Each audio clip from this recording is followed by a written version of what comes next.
It was on a hot summer night that I was out in the dark woods with my neighbor, whom I'm pretty close with. He was like extended family, honestly. The fact that I didn't even know we were going until that night when I was sitting at home in front of my laptop, playing video games. My neighbor came over to see me, and he asked me if I wanted to go camping with him and his family.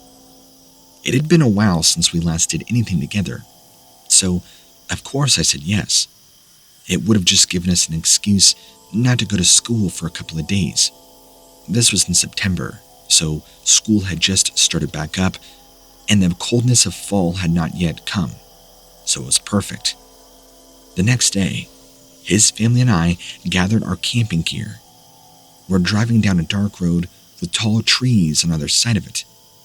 It was getting dark quickly, so we had to turn the lights on, and unfortunately, which means we would have had to set up in the dark. So we're driving for about an hour or two, but it felt like it took forever. My friend's dad turned left at an unmarked intersection, where there wasn't even a sign saying that this was the right turnoff. The road got bumpy and rocky as he drove over this very raw, unpaved road. That's when we came across a large clearing, because all I could see around me was trees and darkness, where we stopped at this makeshift campground. I say that because there was no clear indicated spot to set up a tent, a spigot, a bathroom, or anything. This was truly camping just out in the middle of nowhere. Perfect. Now, I need to say that it was pitch black out, and it had gotten really cold now that the sun had set. We were also higher up in elevation, so we got everything set up quickly and decided we would huddle up in the tent together that my friend's father had set up for us. But I just had this feeling lingering within me that we weren't alone. Now, my brain was playing tricks on me, so I decided to step out and get some fresh air. It was eerily quiet until I heard this screaming noise. My heart began pounding fast, as if it knew what was coming. Then we heard a rustling noise in the bushes, more screaming from the woods. I was so scared that my friend told me to come back into the tent now. Not only could we all hear the noises, but then, as I got back in the tent and we shined our light, we could see something moving outside the tent. This shape. My friend's dad got a flashlight, shining it too at this object. That's when this thing began screaming and thrashing. Now we're all yelling, freaking out because we can see the shape of this thing more. It looked like an animal, but all we could see was this large shape, and it was terrifying looking. From the silhouette, it looked like an upright, deformed reindeer or something, and it had long claws. Were we being pranked? I wasn't even sure. It screamed again in our direction, and we just prayed for it to leave. It walked around our tent, and we all kept our flashlights shining at it through the tent material, only revealing its silhouette. But one thing I noticed is it never came closer to the tent. It's like it was pissed that we set up camp here in its area. I get it. This probably sounds like some sort of amateur creepypasta, but tell that to my family, my friend's family, and me, who have to deal with the memory of this thing.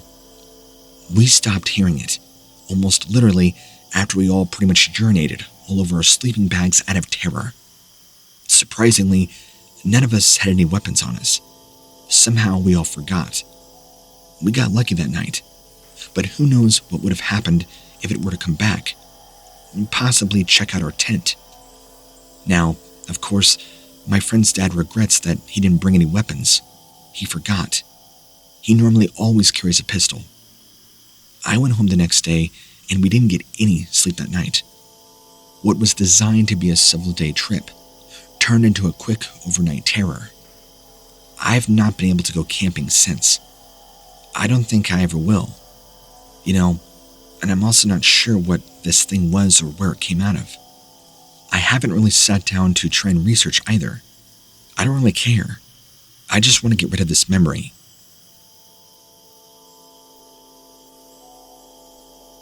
I had been working as a forest ranger for almost 5 years. A ranger's day could consist of anything from collecting firewood to tracking down missing hikers. And my day began like most. I would wake up early, walking into work, grabbing my binoculars. As I was about to drive out of the forest, I got a call. That day, I was given a new assignment. I met up with another colleague, a fellow ranger, and we went to the center of this area where somebody had been reporting hearing strange screaming coming from around a cave system nearby. My partner and me decided that I would be able to handle it by myself. He had other things to do, and this was just another run-of-the-mill investigation for me. After he left, I headed towards that area where there had been several unreported mouths to this cave system. Now, let me give you some information. This cave system runs pretty deep, and there are guided tours, but I also know that this cave system is very expansive, and also having a lot of unidentified entrances and holes that can lead deeper into the system. These are also off trail, so myself, I've never actually experienced finding more of these, although I know hikers have reported finding many, and even leaving makeshift markers to let other hikers know this was an entrance. Parts of the ground here were also dangerous, meaning if you step on the wrong part, the ground below you could collapse, falling into a tunnel. So I had to be very careful about how I approached this entire search. The good news is, I wasn't hearing any screaming, so that could be good or bad news. The bad news meaning the hiker or whoever was stuck there could have been deceased or what. But the good news being that maybe the hiker had gotten themselves out. Anyway, my heart was pounding just by the sheer adrenaline of it. I didn't know why, but something told me to run. It was this feeling in the pit of my gut. As soon as I got there, right around the cavern system, the wind picked up, and everything seemed colder than it already was. A gust. Now, I could have begun my investigation in the main entrance, but as I was planning, I heard the scream. It sounded like a person, but they were maybe a couple 100 feet away, north. So I marched through the trees, looking, following the source of the screaming, yelling out, "Can you hear me? Can you respond?" And the screaming ceased. I followed along the rock wall and found this crude hole in the ground, maybe no larger than 5 feet. It was right by a rotted tree stump with only one branch on it. This, I knew, probably went down into one of the cave systems. This, by the way, was probably no more than 200 feet away from the main entrance. After crouching down, I was able to slide down at a 45-degree angle into this cave system, landing in a small chamber that I think connected to the others. I always carry a flashlight with me, so I took it out and turned it on. As soon as I did that, the caves plunged into darkness as my battery instantly died. That's when I heard a loud crash. I turned around, or I should say, turned to meet the noise, and my flashlight popped back on. There, like out of some sort of sick Stephen King novel, was this grotesque figure, large black eyes covering its entire body, stretching its arms out and moving toward me. Terrified, I wanted to turn and run, but didn't have time, as there was another one of these beings coming from the opposite side of the cave, approaching. I turned as fast as I could and fled up the 45-degree incline about the cave. Just as I was turning to climb up, I could hear a third one approaching from directly behind me. Now I had one coming from my left, my right, and behind me. This one, as I turned and looked, was larger than the other two. Completely terrified out of my mind, and the sounds of screaming were now apparent, coming deeper in the cavern. I don't know if it was an injured hiker, or if these things were making the noise, luring anybody into this tiny crevice, this chamber into the earth. Like I said, The opening to this cavern wasn't large, but I never in a million years would have expected to find things like this. This was horror movie status. I didn't tell anybody else about what I found, and kept it to myself. After climbing out of that hole, I ran, and I ran, and I ran some more. Getting back to the station later on, I didn't say a word. I knew the other rangers wouldn't believe me. What would I tell them? That I found a cave full of half arachnids, half creatures? I mean, they'd probably think I was crazy. Now, I've kept this secret for a while, but how long can I keep it from the rest of the world? Will my story ever be told to other people? Or should I just stay quiet about what had happened? Let me just apologize and say, I'm sorry for the formatting of this story. I'm a terrible writer, and I am not a storyteller, so I'd apologize in advance. But these creatures that I saw were unlike anything I've ever seen. They really reminded me if you crossed a tarantula with a human. I mean, these were gross. They made this hissing, clicking noise too. I know it sounds phony through email, but it's really hard for me to convey emotion properly, at least through written communication. With all the information coming out anymore about missing hikers and seeing strange figures and shapes in the woods, and all the other bizarre happenings of 2020, I figured, hey, maybe now is an okay time to be open about my experiences, and hopefully not experience backlash.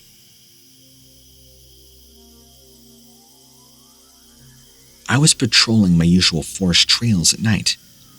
I've been a ranger for 8 years now, and nothing had ever scared me as much as this one experience that I encountered, well, what I think was a Bigfoot, doing my routine patrol on this night. It all started with me, walking along the same trail I do at night to do my rounds. Being Florida, it had rained earlier in the day, so everything was calm and peaceful, minus the puddles of mud here and there. The sun had set about an hour or two before, which meant it was exceptionally dark outside, although I was already used to this. The moon was barely out. I saw a few other rangers patrolling with me, but they had passed by, and somewhere out of nowhere, maybe about 30 minutes later, I was walking along the dirt trail when I noticed something appeared in front of me. A dark, large figure coming from the right side of the path and then crossing in front of me as it headed off into some thick brush off to my left. Palmettos, actually.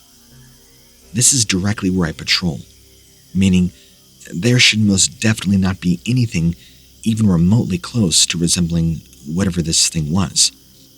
Its speed is what surprised me and took me off guard, considering it didn't even give me enough time to turn around and see what it looked like. All I could make out was that it was jet black, very tall, and easily taller than I was. It moved quickly. I didn't even have time to react until after it had already gone into the bushes, disappearing as quickly as it had appeared, deep in the palmettos. My heart sunk, and I felt an odd sensation. It was this incredible feeling of fear. All I can think about is how much more dangerous it had just made my job that night. If there was some large animal out here that moved fast, was taller than I and larger than I, that actually crossed paths with me like it did, what else might be lurking out here? Would it cross paths with me again? Was this thing actually looking for me? As I thought about it more, I considered the fact that if something was after me, then maybe whatever it was might be prepared to attack. Although, I wasn't going to back down without a fight. I began getting angry. Maybe it was my mind playing tricks on me. But I was a few hours away from my shift ending, and talking myself into returning to the station, telling myself that if I did, I would be safe. If this thing is out there, it's just as much looking for me as it is anybody else. So now more than ever, getting to my ranger station was my only priority. I didn't really know what it was or what to think about it. but there was only one way to find out, and that was by continuing my patrol. Now, I stood still for a moment, debating with myself on whether or not I should continue, remembering all the times going back home early had made me feel like a failure. Although I had never encountered anything like this before, it didn't mean there was nothing out there. It only means that whatever it was hadn't bothered me yet. But now that it had crossed paths with me, I might be next on this list of things to kill. That would have made me sick. The rest of my story is pretty uneventful. Unfortunately, after this, not a lot happened. I didn't see the figure again, and as I look back on this event and reflect, I believe I encountered a skunk ape, a Bigfoot, native to the Florida Everglades. While it was probably harmless and didn't want to actually hurt or kill me, it was still completely terrifying. I still don't know if this creature was real or not, but that didn't matter, regardless of what it actually is. I'm convinced that whatever it was, it wanted to hurt me, or so I had convinced myself, and still wonder. I honestly don't know how to explain what had happened to me. I believe I saw some sort of Native American entity. I was working as a ranger for the city of Austin, Texas. I just had one left of our reserve campsites when a very strange thing occurred. This was about 10:30 at night. I was driving my four-wheel drive pickup truck on a dirt road that led back to the entrance of the park. The area is a wooded hillside spanning 200 acres and contains a very large number of wildlife. So, being nighttime and how many animals are nocturnal, I was watching out for signs of their movement on either side of me. It was quiet, and I was the only one around. I had been following the road closely when I got this strong sensation. The road, everything around it, dense woods. I looked up just as a deer ran out in front of my truck, directly in my path. It was something like 40 yards ahead of me. When I saw it, I reacted immediately by pulling onto the shoulder, slamming my brakes. The deer now was only about 10 feet away from my truck when I swerved and it vanished. As soon as it went out of sight, the feeling that had told me to look up subsided. Everything went back to normal. There were no other cars on the road. Of course, being just mine, I sat in place, trying to collect my bearings. My heart was beating fast and I had a headache, and I couldn't explain these feelings. What on earth? So something brought my attention to the hillside, right where the deer had come from, and that's when I saw movement, about 50 yards into the brush. It wasn't clear. I got out of my truck to inspect and walked up to the spot where I thought I had seen the movement through the tree line. The woods were pretty thick, but about 20 feet into them, there was a small opening and trees with lower branches and ones that were not as wide or tall. They almost kind of formed a natural corridor that maybe, I'd say, 50 yards opened up to the hillside before becoming obscured by the other trees and foliage. The ground sloped slightly upward, many leaves. I called out with my flashlight, thinking, why would there be somebody out here? It didn't make any sense. Thinking maybe I was just seeing things, or it might be another deer. There was no answer, and that was it. I assumed it was just my own paranoia. Now, I didn't hear anything move past me, so I decided to inspect further, because why not? Calling out loudly, I knew, at least I'm pretty sure, I saw movement. And again, there should be no reason at all why anybody should be this far out here late at night. The movement I saw was more like a person, not a deer. At least I'm sure of it. So I kind of very shortly walked up the hillside, never hearing a sound. I decided finally that okay, enough is enough. I'm gonna leave and head back to my truck. As soon as I got in, I realized there was something wrong. Something strange and paranormal, if you will. As soon as I got back in my truck is when I saw it. Coming out of the woods ahead of me, slightly up from where the deer emerged, is what I can only unmistakably describe as an apparition. It was this glowing, translucent being, but unmistakably a spirit. It shimmered, seeming to be faint but nearly transparent. It came closer to my truck and appeared as if it were getting bigger, but also darker and more solid at the same time. It was this light grayish color and then would grow darker in color, kind of pulsating. It just walked right past the front of my truck, with no fear or concern about my presence whatsoever. It just walked by like nothing was there, with some kind of purposeful stride, without having so much as even a look of curiosity. And then, right there in my view, just vanished, fading into obscurity. Not wasting a second, I flew my vehicle out of there, and my only mission in that moment was to go, go, go, go. Before this, I thought ghosts were a joke. I had never been a believer in the paranormal, or what many refer to as the spirit realm. But after this, that changed my mind. And I'll never forget what I saw, but it wasn't until the following morning when I really kind of fully mentally processed what I saw. Surprisingly, because I didn't sleep that much. But a thought occurred to me, and I realized what had really happened. What I saw looked like a stereotypical image of a native.